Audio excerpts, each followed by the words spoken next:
When I first stumbled on this case, it felt less like reading a police file and more like walking straight into a nightmare. It begins with a group of four friends, ordinary young campers, who drove into the Smoky Mountains one summer weekend and simply never came back.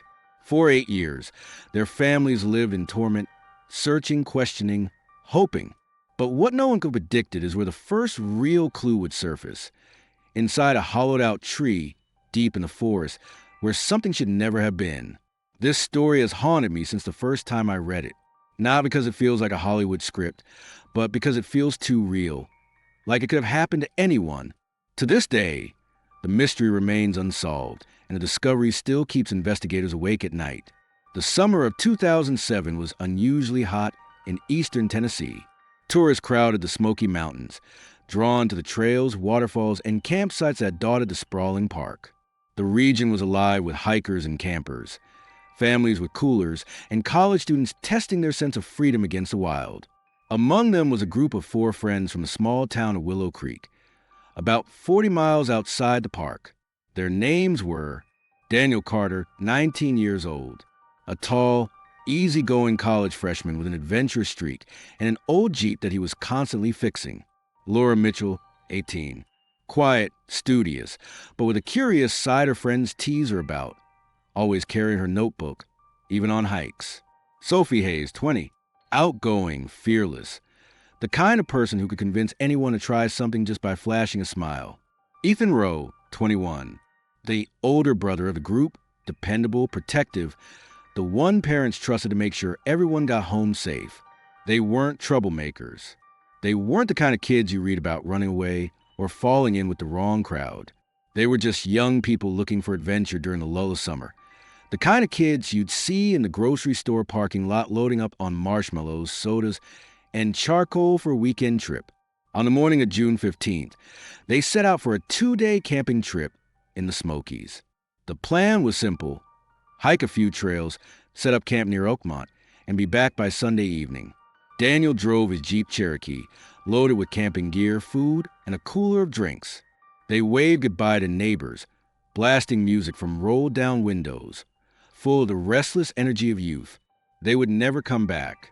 The last confirmed sighting of the group came from a gas station near the park entrance. Surveillance footage showed them laughing at the counter, buying snacks and ice, Daniel playfully tossing a candy bar at Sophie. Nothing unusual. No one looked frightened. No one looked like they were about to vanish into thin air. Inside the Smoky Mountains, cell service quickly dropped away. That wasn't unusual. It's still patchy to this day. The group parked at a small pull-off, grabbed their gear, and disappeared into the woods. And then silence. When Sunday evening came, the parents of Laura and Sophie started to worry. Both girls were supposed to be back home by 8 p.m. Daniel's Jeep was missing, and none of their phones rang through. At first, parents assumed they were just running late. By midnight, panic had set in. By Monday morning, a missing persons report was filed. The disappearance immediately drew attention because it was so unlike them. Search and rescue teams swarmed the trails where Daniel's Jeep was later found, parked neatly on the shoulder near a little-used path. Inside, rangers found food wrappers, maps, and even a disposable camera still in its packaging. But no signs of struggle. No torn fabric, no broken glass, nothing to suggest violence. It was as if the four had simply stepped out of the vehicle and melted into the trees. Volunteers combed the area. Helicopters scanned from above. Dogs were brought in, but the scents were faint, leading briefly down one trail before vanishing entirely near a small creek. Days turned into weeks, and the Smoky Mountains, beautiful, vast, and unforgiving, gave up no secrets. No clothing, no backpacks, no signs of fire pits or campsites. Just nothing. The parents held vigils. Flyers papered the county. The community whispered theories: an animal attack, an accident, foul play. But the strangest thing of all was the complete absence of evidence. In a national park where thousands of hikers passed through that summer, not one had seen four young campers vanish. 8 years would pass before hunters stumbled on the first real clue. Before I continue, take a second to hit subscribe if you're into chilling, unsolved mysteries like this one. It helps a lot. And tell me in the comments where you're watching from. I always love seeing how far these stories travel. And now, back to the nightmare in the Smoky Mountains. That June weekend, investigators pieced together the group's last movements as best they could. Witnesses remembered seeing Daniel's Jeep, but no one had seen the group actually hiking. One local claimed he spotted four young people near a stream around dusk, but when questioned, his description was vague. He couldn't even agree on what color their clothes were. Other campers in the area reported nothing unusual. No screams, no strange noises, just the endless hum of cicadas and the whisper of the forest at night. Some investigators began to suspect foul play. The Jeep had been locked when rangers found it, and the keys were missing. If they'd wandered into the woods, why lock the vehicle? If they'd planned to camp, where was the gear? None of the sleeping bags or tents were recovered. Then there was Laura's notebook. She carried it everywhere, scribbling thoughts, doodles, fragments of poems. It wasn't in the Jeep. Her parents swore she would never have left it behind. The Smokies are known for their beauty, but they also hold a darker reputation. Search teams knew how easily someone could vanish there. The terrain swallows people. Steep drops, sudden weather, disorienting trails. And sometimes things happen in those woods that defy explanation. For the Carter, Mitchell, Hayes, and Rowe families, that explanation never came. Not in the first frantic days. Not in the grueling months. Not in the agonizing years that followed. And then, in 2015, deep in the backcountry, a group of hunters stumbled across a hollow tree. And inside, they found something that would blow this case wide open. The official search for the missing campers began at dawn on June 16, 2007. Park rangers, local deputies, and dozens of volunteers assembled at the base of the trail near where Daniel's Jeep had been discovered. Helicopters swept over the forest canopy, their rotors echoing through the valleys. Search dogs were unleashed, noses pressed to the ground, weaving in and out of the undergrowth. At first, optimism was high. Missing hikers are often located within hours. Maybe the group had simply gotten turned around, found shelter, and were waiting to be rescued. But by the end of that first day, optimism was fading. The Smoky Mountains stretch over 500,000 acres, thick with ridges, ravines, and caves. Searchers battled not just the terrain, but also the weather. Afternoon thunderstorms rolled through, soaking gear, washing away footprints, and making creek beds treacherous. For 6 days, the park was alive with search efforts. Hundreds of volunteers scoured trails. Flyers went up in every gas station, diner, and rest stop across eastern Tennessee. News crews camped outside the Carter family home, shoving microphones at tearful parents who begged for their children's return. Yet, nothing. No scraps of clothing. No abandoned gear. No blood. No campfire remains. Not a single trace that 4 young people had ever walked into those woods. By the 7th day, the official search was scaled back. Rangers said what families dreaded to hear. At this point, survival is unlikely. But for the families, giving up was not an option. Ethan Rowe's father mortgaged his home to hire private search teams. Laura Mitchell's older brother spent his weekends hiking sections of the park alone, leaving small markers on trees, convinced he would find something that police missed. Sophie's mother refused to wash her daughter's bedsheets for months, clinging to her scent. The case began to fracture under the weight of theories. Accident theory. Some investigators believed the group had gotten lost, injured, or swept away by sudden flooding. But that didn't explain the locked Jeep or why no bodies or gear were ever found. Animal attack. Black bears are common in the Smokies, but even in fatal encounters, remains are usually left behind. For people being attacked simultaneously, virtually unheard of. Foul play. Others lean toward human involvement. Had someone lured them deeper into the park? Were they carjacked, abducted, or worse? But if that were true, where were the signs of struggle? One name began to circulate. Darryl Combs, a local man with a long history of trespassing the park and rumored connections to meth labs in the backcountry. Combs had been seen loitering near the park entrance that same weekend. When questioned, he denied any involvement. Police searched his cabin, but found nothing linking him to the disappearance. Still, locals whispered his name for years afterward. By the second anniversary of the disappearance, Willow Creek fell haunted. The local high school held a memorial ceremony where empty chairs were draped in black cloth. A church bulletin board displayed the faces of the four campers beneath the words, "Never forgotten."